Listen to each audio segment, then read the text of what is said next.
So it's my pleasure to introduce our first speaker of the day, Peggy Dusho. She is a member of our Division of Nephrology and Hypertension, and she has been at Mayo for 26 years, spending 12 years as the advanced practice provider supervisor. She graduated with her Bachelor of Science in Nursing in 1993. Am I getting that right? 1986. Okay. And then in 1993, she graduated from St. Kate's with her Master of Nursing and then did her DNP at St. Kate's as well and finished that in 2017. I've learned a lot from Peggy over the years, shadowing her since I joined the division and we started our capacity coaching program in there. So I'm sure she's going to have some wonderful insights for all of our attendees today. So please welcome Peggy Dusho.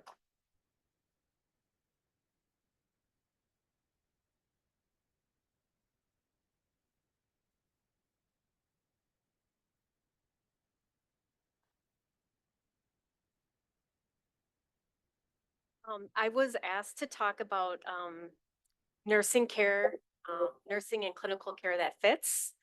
And so part of this, as I work in nephrology, I work with chronic dialysis patients, both hemodialysis patients and peritoneal dialysis patients. I also spend some time in our chronic kidney disease clinic.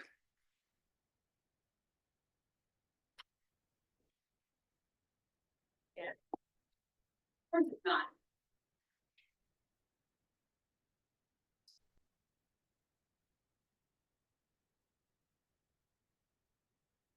This one. Oh, this one. Yep. Okay.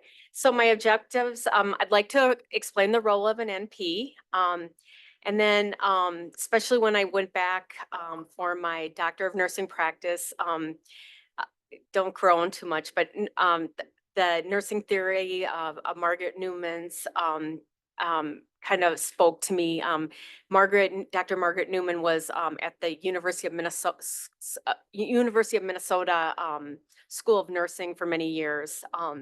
And I kind of relate that to how I practice nursing and medicine. And then for my project two, I used Bandura's self-efficacy theory. And I both am able to relate that to how we teach patients about peritoneal dialysis and also my practice. In April, the 2024 Chronic Kidney Disease KDIGO guidelines, a new version was released. And so this talk really gave me the opportunity to look at those and I'll give you some points about those that are important when we take care of patients with chronic kidney disease. And then I'm going to kind of go through how I see patients in chronic kidney disease clinic. So again, I graduated from Creighton University in 1986. When I was hired at St. Joe's Hospital in Phoenix over the phone, basically I got 20 minutes on HIV in nursing school. And the nurse manager goes, "Will you take care of patients with HIV?" And I'm said, "Sure." And she goes, "You're hired." And so my mother is a nurse and my father was a doctor. And my mother always said that internal medicine doctors are the nicest. Surgeons are kind of tough, and my father's a surgeon. And so I took a job on the internal medicine floor where we did peritoneal dialysis on the floor. And so I love peritoneal dialysis because I should park my ego at the door, but for nurses, we know so much about the peritoneal dialysis. Everybody is asking us for advice, and it's very specialized, and it's just a really, I think, rewarding thing to work with people who are maintained on peritoneal dialysis in their home. I missed the Midwest after a year, so I went to the University of Minnesota, and again, I took care of patients with HIV and peritoneal dialysis patients on the floor for many years. Went and got my master's in nursing, became a nurse practitioner, and then worked for a group of private nephrologists up in the Twin Cities, which is very helpful. I think if you work in private practice for a while and then work in an academic setting, they're very different, and I think it's helpful to learn some things. So in 1998, I was the first nurse practitioner that they hired in nephrology here. And I round in dialysis units. Again, I work a little, probably every fifth weekend at the hospital, and I see our chronic dialysis patients that are hospitalized. And I also do some chronic kidney disease clinic. In 2017, I graduated with my Doctor of Nursing Practice from St. Kate's. So because my father was a physician and my mother was a nurse, they have really helped me to be who I am. And one thing that they taught me was, and I think we don't talk about this, I know I moan about how burnt out I am or at work a lot, but they taught me about the dignity of work and how that can just help us so much. And I think we always need to focus that. I did my living will a couple of years ago because I wanted to do my living will because I'm always making my patients do their living will. And you know, it says in your living will, what's important to you. And the first thing on obviously my family, my children, but my career as a nurse practitioner.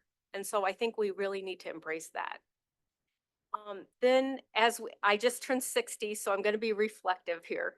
But, you know, as we age, we start losing people in our life, right? And that helps us with our career too, because we realize what a gift life is. And if you work with people on dialysis, you also learn that secret, okay? That life is a gift. My oldest brother, who I was really close to, he bought me my first Beatles album, and I'm a huge Beatles fan. It's like one of the 5 reasons to be alive. I should say a sunset, but I'm going to say the Beatles. And he died of a heart attack at age 53 riding his bike.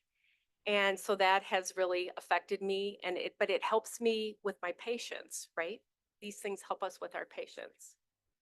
And then another story, my girls, I have 2 girls, they're now 18 and 19, but one time when they were little, we were going down the hill in the car and somebody hit my car, and they were both in the back seat, and I'm like, is everybody okay? And everybody okay? Nobody's hurt. Good, we're fine. And then one of the little ones, this is when they're about 8 and 9, one of the little ones goes, yeah, and nobody needs dialysis, so we're fine. So that's, you know, that it keeps it in perspective as well. Oops. I gotta be, yeah, okay. It's very sensitive. Okay. I know. Okay, wait. Okay, so this one is your side you want to be on. Then yeah, this is it. Oh, wait. Yeah, hold on, don't do anything. It's very. There you go. Okay. So this picture is my father-in-law. And he is in a dialysis unit in Switzerland in the 80s. And you can see the staff in the back laughing. So this is Mr. Duchot, who was on dialysis for 25 years. So when I was here, I've always had to work on my work-life balance, but this patient comes to see me, and he would come once a year to visit his son, who's a postdoc, okay? My husband studies how nitric oxide affects blood vessels, so all you PhD types would love that. But, and so he would come, and the first time he came, he brought his own dialyzer, because for visitors back in those days, we used small dialyzers, and he's like, I'm not using your baby dialyzer. And so I always would have to negotiate with him. And he taught me a lot about dialysis, a lot about like not having the sodium too high. So, because if the sodium's lower, he wouldn't drink as much. And so it was his idea that my husband make me Swiss fondue, and that was, 20 years ago, and I'm thankful for him every day. And he taught me a lot about dialysis patients. So Keep going. Okay. I'm just gonna make this go. Okay. Oh, okay. No worries. So for me, this is from like The Godfather. And then you got mail when Meg Ryan says, it is personal, it's not business. For me, it's personal. I know I need to set healthy boundaries, but this career and my passion for my career is personal. So that's what motivates me. I feel like we need to have empathy for our patients. I like to drink a lot of Diet Coke. I could drink 6 Diet Cokes in one day. I eat too much, okay? And so for me and these dialysis patients, I really try to put myself in their shoes when they show up and they've gained 4 kilograms from Saturday to Tuesday. I mean, if I had to do that, so I think it's really important that we show our patients empathy. For me, taking time off, we need to make sure we take time. I think that's one of the most important things we can do for our well-being. And I'm not going to knock things, but to me, a pizza party is not good for me because I have to work on eating healthy every day. And at Mayo, we have a treat trolley, and they'll bring the treat trolley and everybody's taking all these candy bars and everything. And I'm like, but now they have pistachios and they have sugarless gum and other things on there. But I really think we need to kind of work with our administrators and tell them what will help our well-being. And I was really proud of Mayo a couple of years ago. After the pandemic, we got the Friday after Thanksgiving off too, because that was kind of a thank you. And I thought that was just a great gift. I have to get enough sleep. I have to have a program on Saturday with my husband. He always taught me that very, early on, to keep me healthy. And then I have to maintain healthy boundaries. I take care of patients sometimes for 20 years, and they want to go to dinner with you. And it's just not appropriate. And so, you need to try to set healthy boundaries, but letting them understand that you do really care about them. But again, own your own story, be authentic. I think we also all have to have balance with social media. There's some really, like on Med Twitter, I'm going to call it Twitter, but the nephrology has a big presence on there, and I've learned a lot. But I think we also need to be careful because that can become a toxic environment really quickly. Oops, I did it again.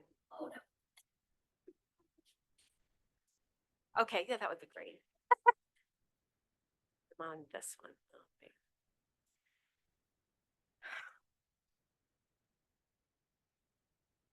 Right? Yeah. Okay. So, so a nurse practitioner, I think probably you all know what a nurse practitioner is, but we provide primary, acute, and specialty care across the lifespan. The age of patients we take care of is important in our specialty. So like I'm an adult nurse practitioner, which has kind of been sunsetted, but adult and gero are kind of together. And then there's acute care nurse practitioners who probably work more in the hospital, and then neonatal nurse practitioners and pediatric nurse practitioners. Assessment, diagnosis, and treatment of illnesses across the lifespan is what we do.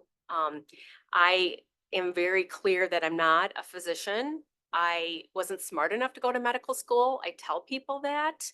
I have, I think that it's important that we speak to that with patients and that they understand that. If they don't want to see a nurse practitioner, I get them a physician. And I think in the hospital, we all work on teams, so that works really well. And, the physician is our quarterback. I think that works well here. So what has really spoke to me is Dr. Barbara Bates was a physician. She authored the physical exam book that a lot of people used over the years. And I have a number of her editions. She's now passed away, but for a nurse practitioner, I think one of the most important things for us is to learn how to take a history and examine a patient. If we can do that well, that really helps us. And I think we shouldn't get lost in that as we get more modernized and with AI. To me, examining a patient is really important, and taking an appropriate history. So, and she wrote this article in 1974 that I've kept for years, that I had in NP school. And then what she said about nurse practitioners is, by expanding into medicine, we we now expand into nursing. By doing a physical assessment, you can better get at the psychosocial problems. And two, when I was pretty young when I went to NP school, and at St. Kate's, they had all her videos.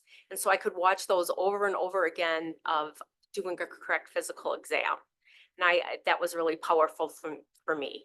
The value of nursing must not get lost in the dominant medical culture. And I feel really strongly about that. We're not junior doctors, we're nurse practitioners, we're nurses with advanced training. Our patients don't need junior doctors. They need the knowledge and skills of both medicine and nursing. And then Margaret Newman, she is a nursing theorist, and again, she was at the University of Minnesota, and her theory speaks to me. She talks about health as expanding consciousness, and if you know about her, her mother was diagnosed with ALS, and so she had to be her caregiver in her 20s, and so this really affected her, and what she says is the responsibility of the nurse is not to make people well or to prevent them from getting sick, but to assist the person to recognize the power within themselves to move to a higher level of consciousness and deal what's going on. And what's important is the unique relationship between the nurse and the patient. And that really speaks to me because I take care of dialysis patients and I kind of buy into this. There's stuff in her book too. It's like, we're not that into winning and losing. If we're truly embedded in the nursing culture, that's not important to us. I mean, obviously the Vikings are doing well and everything, but it just bothers me so much when they asked Simone Biles this summer when she got her gold. It's like, are you going to be in the Olympics in 4 years? And are you going to get another gold medal? And she was like, she just like her eyes rolled. And it's like, why are you asking her this? I thought it was, and then there's a basketball player who plays for Milwaukee, Giannis. If you can watch a really good video about him. He came from Greece. He grew up in poverty, and they won the NBA finals one year, but then I think it was last year they were asking him, well, you didn't have a successful season, you had failure. And he goes, what do you mean by failure?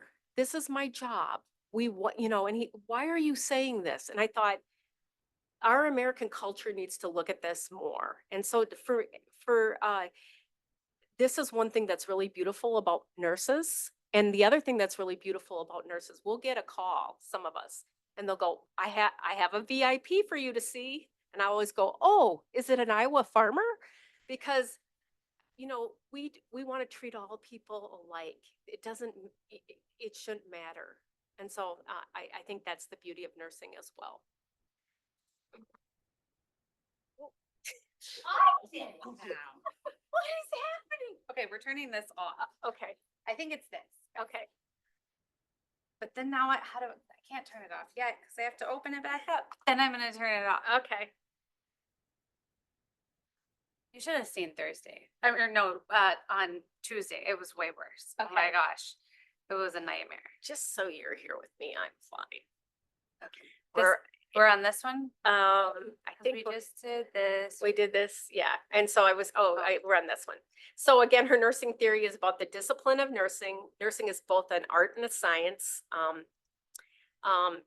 Margaret Newman also looked at patterns and chaos, and That's what's happening with your slides, right? which is so true right now. I'm doing this. That's okay. Okay. Very touchy. Okay. We're just gonna try not to make it bad. Okay.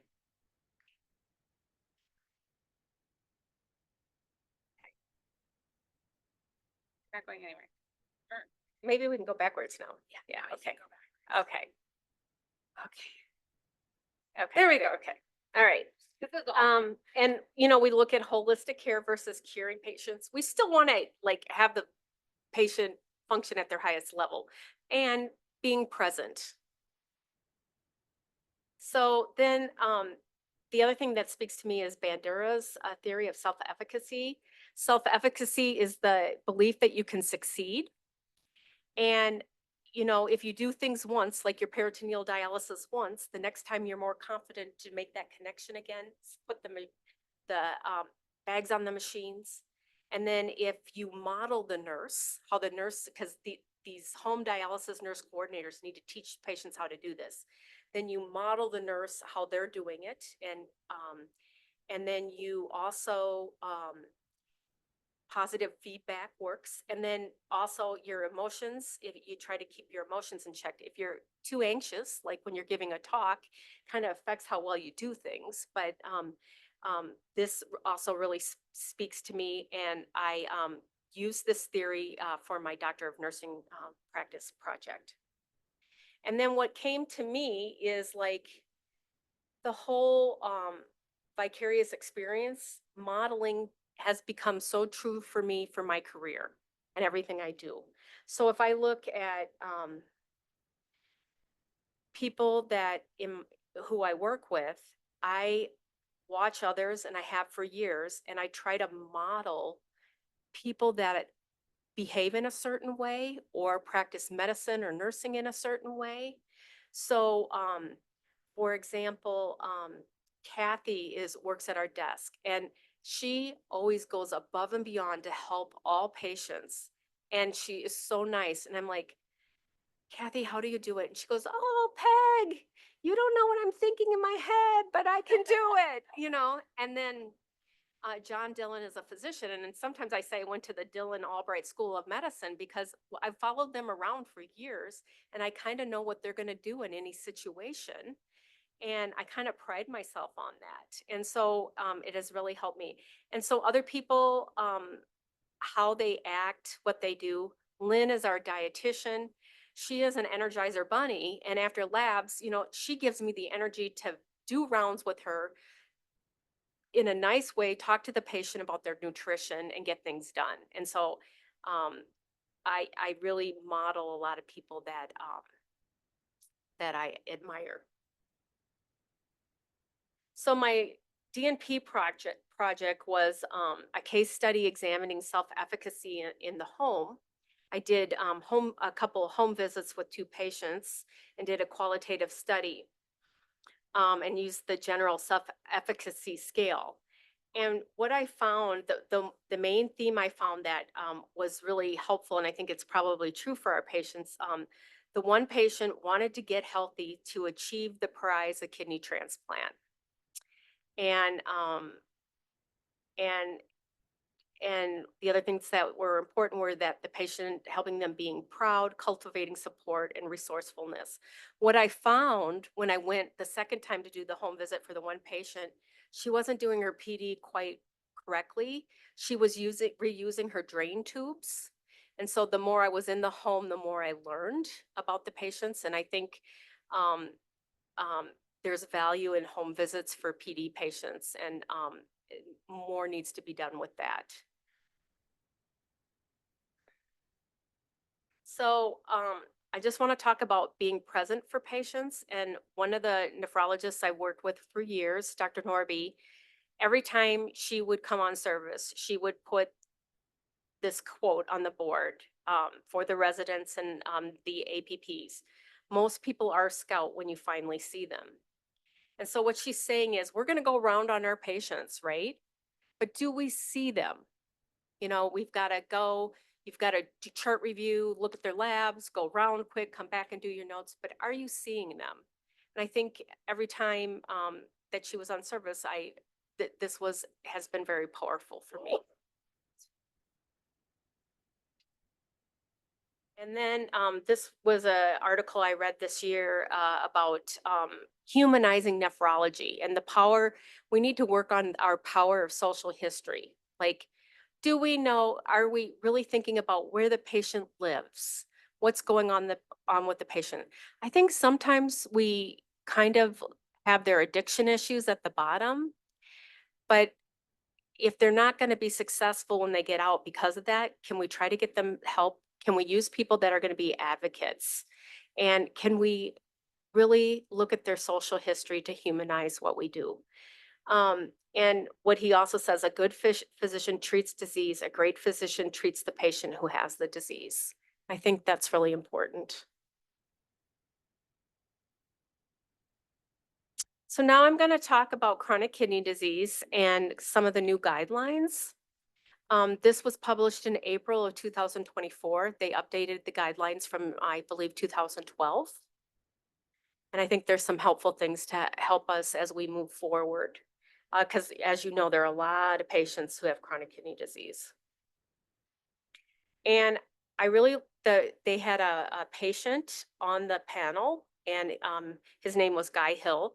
And what he said is, and obviously he has kidney disease and has been down this path. A controlled managed CKD decline is so beneficial to patients who have so many social issues to contend with, be it diet, tiredness, liquid control, pill overload, and a deep dive into the mechanics of how we eat and drink to survive and excrete excesses. This is a long journey, and their journey in CKD clinic will affect their lifestyle and their future health outcomes. So what can we do to help them? So I don't know if you've seen this, but this is called the heat map. And what we know about this is, so if you know the patient's estimated glomerular filtration rate, which is usually based on the creatinine, some places also get a cystatin C. And so you can average, the National Kidney Foundation actually has a calculator, and you can average the two together. And that's kind of the preferred way to looking at things right now. And then we look at how much protein they have in their urine, or albumin, how much albuminuria, and kind of where they sit on this heat map. And this is not necessarily for the patient, it's for you as the provider. You can kind of look at where they're at to progress. And I think this is helpful. And then some people think this next thing is more helpful. This is called the kidney failure risk equation. And what you can do if you have their creatinine and their albuminuria, at Mayo, we have a dot phrase, and it will calculate it for you. And it will calculate their 2-year and 5-year risk of kidney failure. And so we know if they have a 2-year risk of 40%, we need to start planning. So if you get like an 80-year-old who you think, oh, wow, because creatinine is all we have. And sometimes it's not as accurate as we would like it to be. But if you get creatinine, perhaps it's 2.5, the patient doesn't have any albuminuria. You put this in the calculation, it comes out in 2 years, it's 2%. You can show that to the patient, and it really gives the patient hope. So this really helps us with our planning. And the KDIGO guidelines recommend that you use something like this. So delaying CKD progression. One of the most important things, so our patients see a nephrologist, and we make sure we have a cause of their CKD. And I'll talk a little bit about that more. But then to me, one of the next important thing is to get that patient to the kidney dietitian, because how we eat is really important. We need, especially if you're not in the higher stages of kidney CKD, the healthy diet, you need to eat lots of fruits and vegetables. And actually, they think a higher potassium diet is good for blood pressure. But as we know, all of us, as we get closer to end-stage kidney disease, patients have to watch their potassium. So you need to get the patients eating healthy. And I really like them to see the kidney dietitian once a year if they're willing. You need to try to make sure that they're physically active, or get them to physical therapy if they need that, or work with them. Stopping tobacco products, if you can help them with weight management. Alcohol use is important. It's important for blood pressure. We need to remember that. Really, women shouldn't have more than 1 drink a day, and men should probably have more than 2 drinks a day. I think it's something that we need to talk about. And then with all the medication they're on, I personally discourage it. They need to be on an antiplatelet agent if we know that they have coronary disease, and lipid management, which we have to liaise with endocrinology and primary care. So some other KDIGO recommendations is that they recommend right now that we target blood pressure less than systolic 120. And this is really tough to do. And I don't know how realistic it is. And I've listened to podcasts with nephrologists too, and some of them, we can't get everybody there, but if it's appropriate to get people there, try to get people there. You also need to take into account their age, how fragile they are, do they fall, expectancy and hypotension. You need to be realistic here. Patients who have albuminuria, we want them to be taking an ACE or an ARB. These meds also, as you know, help hypertension and heart failure. So this is really first line treatment is to get them on these medications. Then we have these SGLT2 inhibitors. And so these are the drugs that end in flozin, like empagliflozin, dapagliflozin are the ones that we use more right now. And patients with type 2 diabetes, if their eGFR is greater than 20, and all patients with albuminuria, with an albumin to creatinine ratio greater than equal to 200, and use in all patients with heart failure. So we have been a little bit slow to get some patients on these because of the side effect profile, but a lot of the side effect profile issues have not really are not as bad as we thought they were. And what the nephrologists are saying is, these are kidney and heart medicines. We used to say they're diabetes medicines, but nephrology needs to own this medicine. And so, and then you also need to liaise with primary care and sometimes endocrinology because of how they might affect the glucose and some other things. And you need to do your homework. You need to know the patient's history before you put them on these. And you need to make sure that you educate the patient about the potential side effects. Oops, I did it again. It wasn't just the mouse. Okay. You were doing so good. I was. This is the one there. Yeah, okay. And now we'll talk about everybody's favorite topic at this time. This is just ridiculous. I'm sorry. It's okay. It's not you. It's better than Tuesday. You don't need dialysis.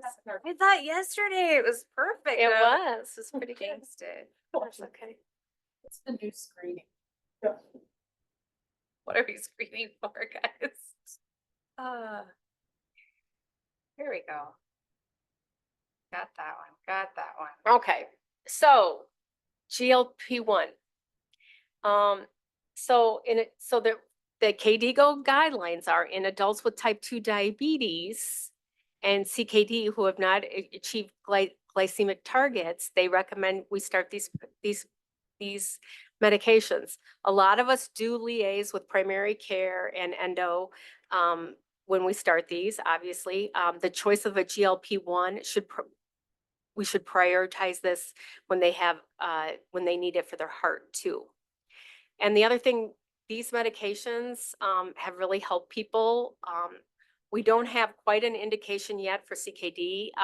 We're probably going to get one at some point because when the patients lose weight, their kidney function improves.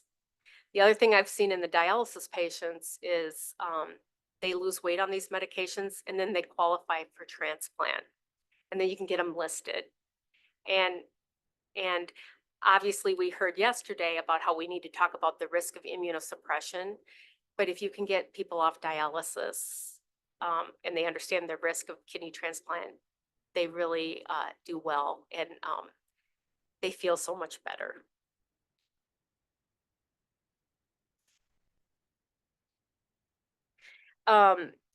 People with CKD are more susceptible to nephrotoxic effects of medications. So when we prescribe and you have somebody who has like CKD4, you need to make sure that you're looking things up. We don't recommend NSAIDs. If they take an NSAID like for a day or two, but that is going to hurt their kidney function long term. So you need to kind of use common sense with it. And this is a can of worms too, because obviously opioids are not a good thing. So obviously we need to use common sense. If they need acyclovir because they developed shingles or those medications, they need to be dosed appropriately because if you don't, the patient will get really confused and end up in the ER. They don't recommend biophosphonates. And so you always need to look, we use Micromedics here, or you can use UpToDate, but you need to work with your pharmacist, and make sure, you're prescribing appropriately. A lot of the over-the-counter medications, you need to be careful too if they've got CKD. Medication reviews need to happen and at transitions of care, because if they go, like even if they go and were seen at Winona Health or they were seen at Olmsted, it does communicate with us, but you just need to make sure you're talking to them about their medications. You need to educate the patient that they know what their EGFR is about and what stage they're in. And if they go to a small pharmacy, but they're talking to their pharmacies and working with their pharmacist.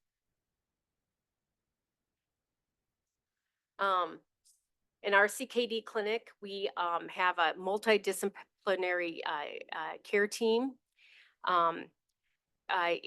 We believe it's patient-centered. We try to engage families and caregivers. You need to triage patients to education. We have classes on chronic kidney disease. Some of the commercial dialysis units have classes that they can go to if they're going to be in a community where that is their dialysis unit. Again, the dietitians are really important. Our nurses are specialized. We've got 2 groups of nurses that are very specialized to help our patients. Casey Bamer, PhD, offers capacity coaching, and she'll do, this was part of her research, and now she'll do like 6 sessions, and then sometimes we extend it because this has helped patients so much. And then our social workers also help us with counseling resources, because a lot of times the patients have a lot of financial issues that they need addressed, and we need to liaise with them.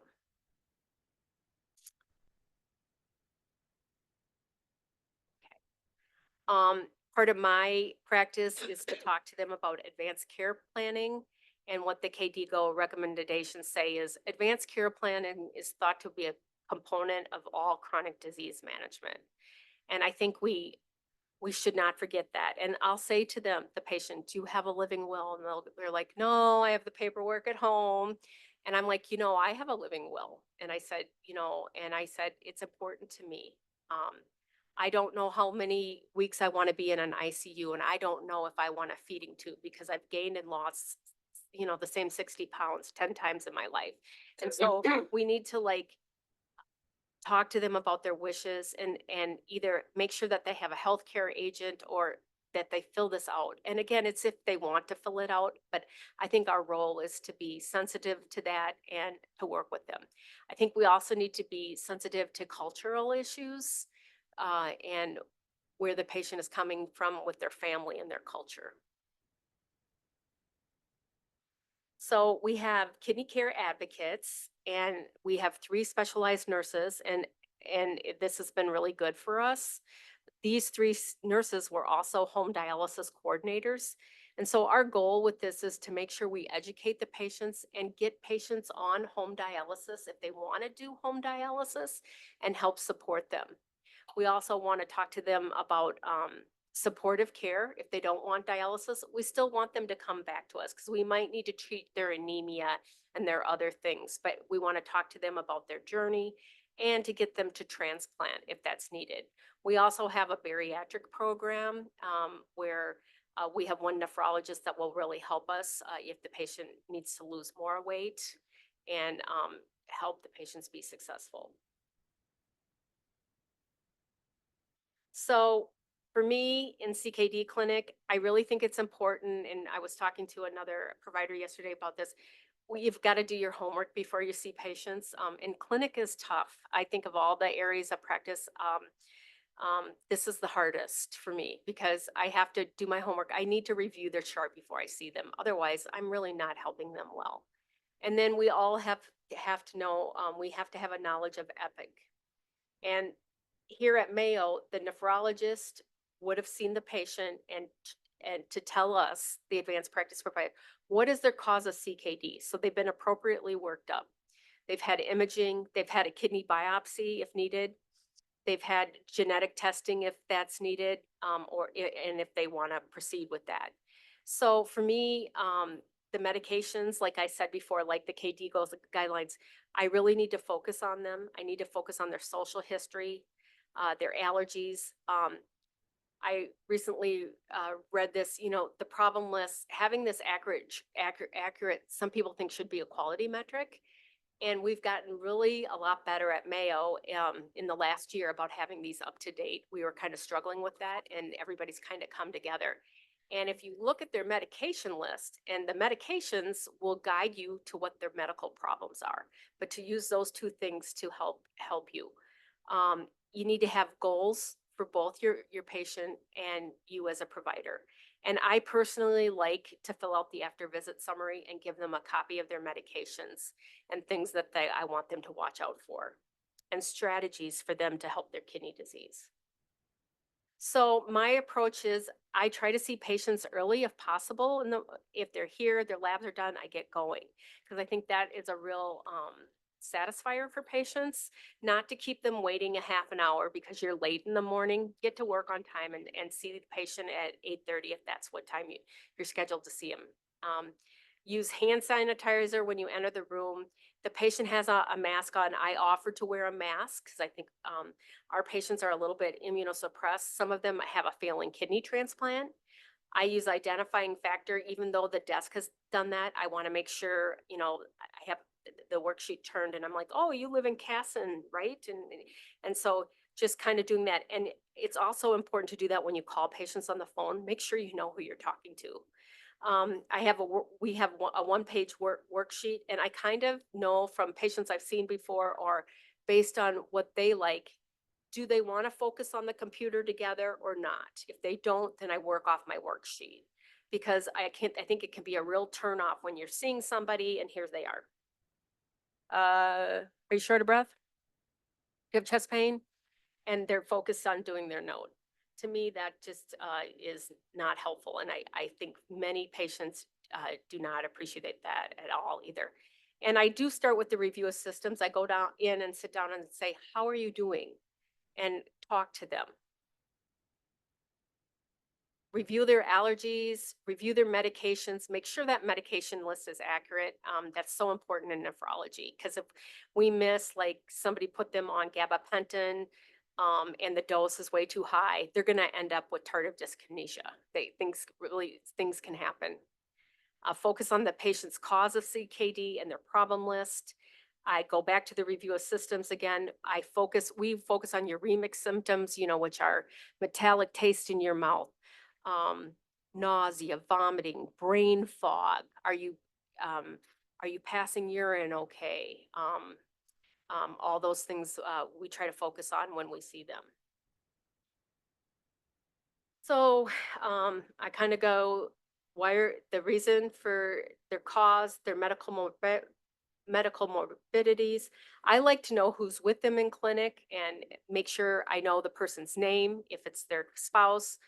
To me, what was their occupation? I think that's important. It tells us about the patient, where do they live, and then again, try to get that problem list updated if it's not. So the CKD treatment options, again, we want to prevent the further decline in kidney function. If their eGFR is 25 and they're progressing, it's time to kind of start talking about kidney transplant referral if that's what they want. The kidney care advocates come and see the patients right after us, and we start introducing them to home dialysis. We're also very sensitive if they don't want to do home dialysis, if they want to do in-center hemodialysis. We're respectful of that. And some of them don't want to dialyze. So we say, we're on this journey with you and we'll provide you supportive care. Blood pressure is really important. ValidateBP.org is a website where you can get an appropriate home blood pressure monitor. And then there's all sorts of technology where it can go into the chart now, or if they still want to use the book, that's fine, but they should be checking their blood pressures at home. Home blood pressures are really important. And then we look at their anemia of chronic kidney disease. This is sometimes one of the main reasons we're seeing patients for the nephrologist, because um, they need to have their anemia managed. If their hemoglobin's less than 10, we can start an erythropoietin stimulating agent. But for an erythropoietin stimulating agent to work well, you need to have good iron stores. So some of these people need IV iron. You can use oral iron. Sometimes that's hard for patients to take with all the polypharmacy. So you need to be respectful. And a lot of us who work in nephrology just think that IV iron works better.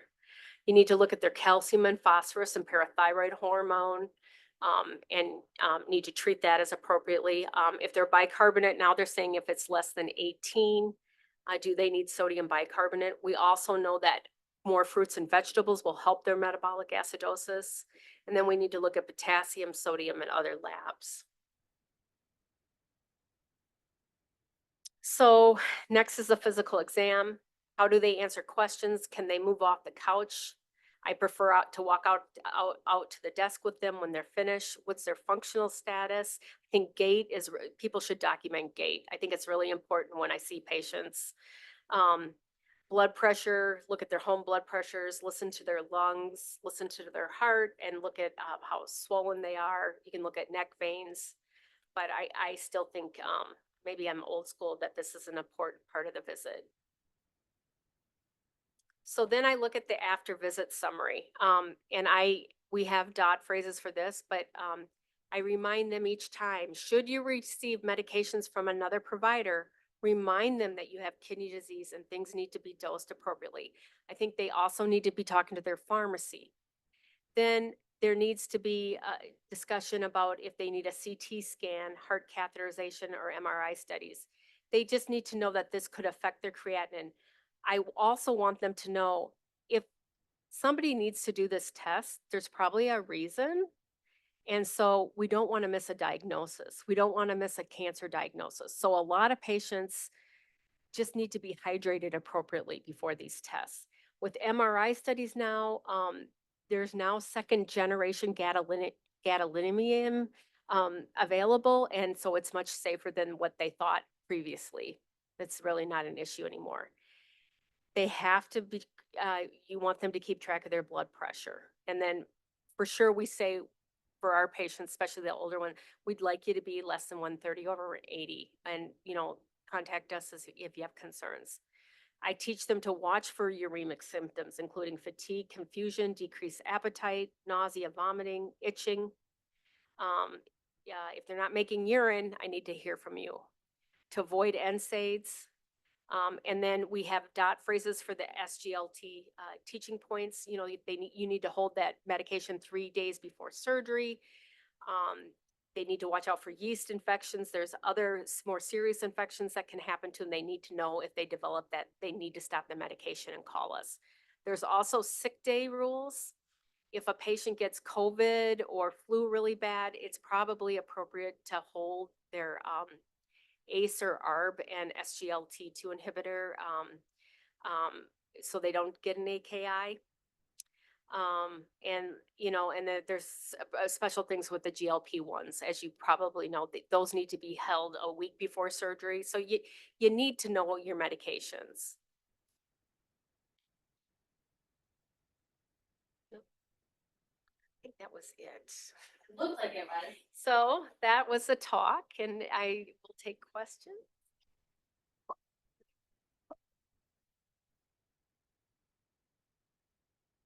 Yes. You can come to our afternoon breakout session. Yeah, so that is, that's. Oh, could you elaborate what capacity coaching is? And Casey Bamer, PhD, is gonna have sessions on that this afternoon.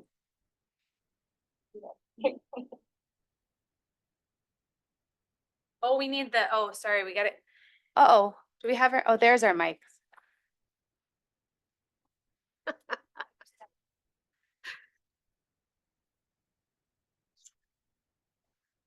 So Laura Hebert from St. Joseph's, Phoenix.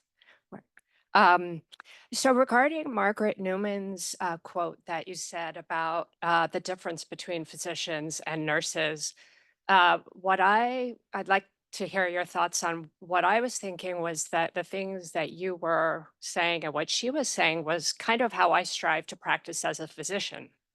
So can you comment on maybe the intersection of those two things and Yeah, how and we can practice together? I think that even talking to you yesterday, I would agree with that. And it's not, I guess we shouldn't put all physicians in one box and all nurses in another box. Um, and I think I've been very impressed, especially with hospitalists, with our palliative medicine providers, that I really think it's unfair to not say that medicine is not holistic. So I'll own that. And I think a lot of times, we all need to help each other and support each other. And I would agree with that.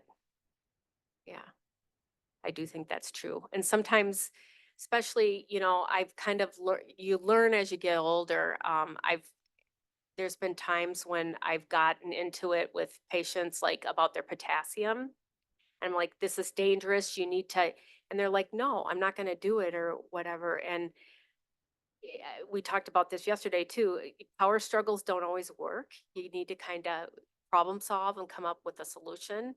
And it's not work. It doesn't work having a paternalistic approach in society these days, in my opinion. Yeah. Probably not in any other days. Well, I think it served me well growing up. Probably kept me out of trouble. So I'll, Interesting. When they're giving talks about care, I have had nurses come up and say, "Why did you give a nursing talk? You're not allowed to do that. You're a doctor. You need to talk about fixing people. The caring part is done by the nurses." And it's like, all right. I think we need to continue to complement each other. And I just, I just have such love for floor nurses or our dialysis nurses because, I can go back into the office and do my note and drink coffee. They're there all the time for that 12 hours. And I just think they're amazing and don't get enough credit. We have time for one more question, if anyone has one. Thinking of line.